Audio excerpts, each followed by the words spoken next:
আসসালামু আলাইকুম, welcome to another episode of সংলাপ।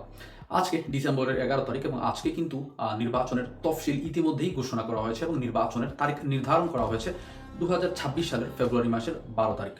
এবং এই নির্বাচনকে ঘিরে কিন্তু ইতিমধ্যেই বিভিন্ন দল জোট গঠন করছে এবং ইতিমধ্যেই বাংলাদেশের বড় দুটি দল বিএনপি এবং জামাত ইতিমধ্যেই তাদের বিভিন্ন আসনে প্রার্থী ঘোষণা করেছে এবং পিছিয়েও নেই কিন্তু এনসিপি বা জাতীয় নাগরিক পার্টি। তারাও কিন্তু ইতিমধ্যেই 100টির বেশি আসনে ইতিমধ্যে প্রার্থী ঘোষণা করে ফেলেছে এবং ছোট মাঝারি অনেক দল কিন্তু তারা এককভাবে বা জোটবদ্ধ হয়ে বিভিন্ন আসনে ইতিমধ্যেই তাদের মনোনীত প্রার্থী ঘোষণা করে ফেলেছে। তো আজকে আমরা কথা বলবো যে দুজন ছাত্র উপদেষ্টা তফসিল ঘোষণার একদিন পূর্বে অর্থাৎ গতকাল সরকারের দুই উপদেষ্টা সাবেক উপদেষ্টা জনাব মাহফুজ আলম এবং আসিফ মাহমুদ সজীব ভুইয়া এই দুজন গতকাল তারা তাদের উপদেষ্টা পদ থেকে তারা অব্যাহতি দিয়েছেন বা তারা আপনার পদত্যাগ করেছেন। তো এখন প্রশ্ন হচ্ছে এই দুজন উপদেষ্টা বর্তমানে কোন রাজনৈতিক দলের হয়ে নির্বাচন করবেন বা তারা কি নির্বাচন যেহেতু তারা আগ থেকেই একটা গুঞ্জন শোনা গিয়েছিল। আমি আসিফ মাহমুদ সজীব ভুইয়াটা আমি ক্লিয়ার করি যে আসিফ মাহমুদ সজীব ভুইয়া গতকাল একটি প্রেস কনফারেন্সে তিনি নিশ্চিত করেছেন যে তিনি নির্বাচন করবেন এবং তিনি এখনও নিশ্চিত করেননি যে আসলে তিনি কোন দলের হয়ে নির্বাচন করবেন। কিন্তু মাহফুজ আলমকে নিয়ে একটু ধোঁয়াশা রয়েছে, তিনি এখনো আসলে সুনির্দিষ্ট করে কিছু বলেননি।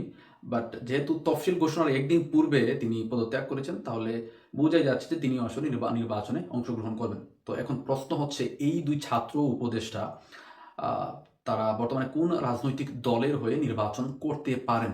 তো আমরা এক এক করে আমরা বিশ্লেষণ করার একটু চেষ্টা করব এবং কিছু ফ্যাক্ট এবং কিছু রিমোট গুঞ্জন তা নিয়েও আমরা একটু আলোচনা করব এবং একটু মিলিয়ে দেখব যে আসলে কার কোন দল থেকে বা স্বতন্ত্র হয়ে নির্বাচন করার কতটুকু সম্ভাবনা রয়েছে।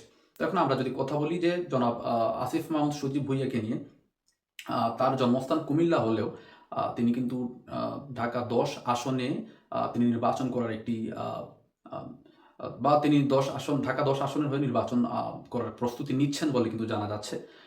এবং ইতিমধ্যেই তিনি যেহেতু পদত্যাগ করে ফেলেছেন এবং তার একটা গুঞ্জন ছিল যে তিনি বাংলাদেশ জাতীয়তাবাদী দল বিএনপিতে যোগ দিবেন এবং বিএনপিতে যোগ দেওয়ার পরে তিনি বিএনপির হয়ে নির্বাচন করবেন। কিন্তু সেই আশাটা এখনো ফিকে হয়ে যায়নি, বাট এখনো আসলে ওইভাবে বলা যাচ্ছে না। কিন্তু এই গুঞ্জনটাকে আসলে এই গুঞ্জনে আসলে পানি ঢালা বলা যায় যে অনেক বাংলাদেশের মেইন স্ট্রিম মিডিয়া আসলে নিউজ করতেছে যে আসলে বা অনেক এই রিউমার্স ছড়াচ্ছে যে তিনি তার গুরু রাজনৈতিক গুরু সাবেক বলা যায় যে ভিপি নূরের গণ অধিকার পরিষদ থেকে তিনি নির্বাচন করার একটা গুঞ্জন শোনা যাচ্ছে বা আকাশে বাতাসে এটা ছড়িয়ে পড়তেছে। এবং এই গুঞ্জন আরও জোরালো করেছেন ভিপি নূর সম্প্রতি তার ভেরিফাইড ফেসবুক পোস্টে আসিফ মাহমুদ সজীব ভুইয়াকে নিয়ে একটি আবেগঘন এবং সতর্কতামূলক পোস্ট করার মাধ্যমে।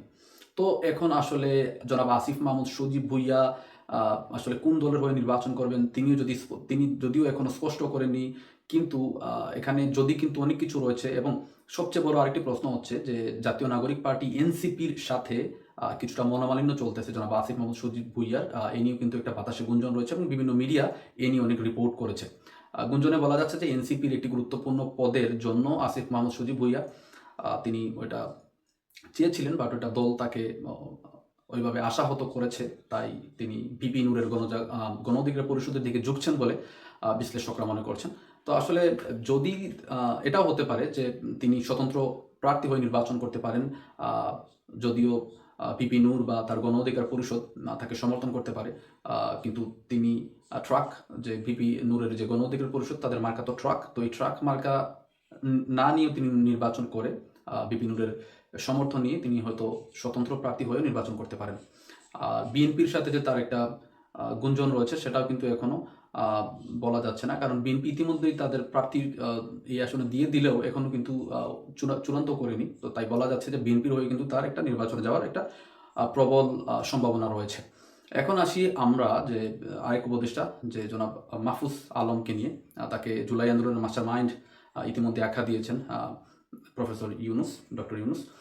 তো আসলে তাকে যে আখ্যা দেওয়া হয়েছে, অবশ্যই এর পেছনে অনেকগুলো যুক্তি রয়েছে এবং তার কর্মকাণ্ড বা তার যে অ্যাকশনস এগুলো আসলে প্রমাণ করতেছে, কারণ তিনি অনেক কৌশলী। এখন পর্যন্ত তিনি কোনো মুখ খোলেনি নির্বাচনী, এবং ইতিমধ্যেই তার একটা গুঞ্জন রয়েছে যে তিনি এনসিপি বা জাতীয় নাগরিক পার্টির হয়ে তিনি নির্বাচনে অংশ নেবেন বলে ধারণা করা হচ্ছে, এবং এই ধারণাকে আরো জোরালো করেছেন এনসিপির শীর্ষ নেতা জনাব নাসিরউদ্দিন পাটোয়ারি। তিনি একটি তার এবং মাহফুজ আলমের একটি ছবি পোস্ট করে এই বিষয়টি কিন্তু মোটামুটি আকাশে বাতাসে একটি গুঞ্জনের ডালপালা ছড়িয়েছেন।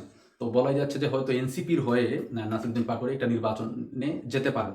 তো তার যেহেতু জন্মস্থান কুড়িগ্রামে, তো ওইখান থেকে হয়তো তিনি নির্বাচন করতে পারেন, আবার তিনি ঢাকার একটি গুরুত্বপূর্ণ আসন থেকে নির্বাচনে যাওয়ার সম্ভাবনা রয়েছে।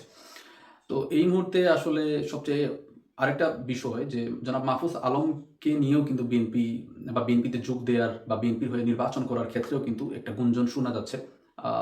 যদিও বিএনপি সবসময় জুলাই স্পিরিট বা জুলাই আন্দোলনের নেতৃত্ব দানকারী তরুণদের সবসময় কাছে পাওয়ার একটা আকাঙ্ক্ষা তাদের মধ্যে সবসময় ছিল, এবং বিষয়টা তারেক রহমানও অনেকবার তার প্রত্যয় ব্যক্ত করেছেন। তো সেই হিসেবে বলা যায় যে মাহফুজ আলমেরও কিন্তু বিএনপির হয়ে নির্বাচনে যাওয়ার একটা সম্ভাবনা রয়েছে, যদিও এখনো ওইভাবে আসলে স্পষ্ট করা হয়নি বিষয়।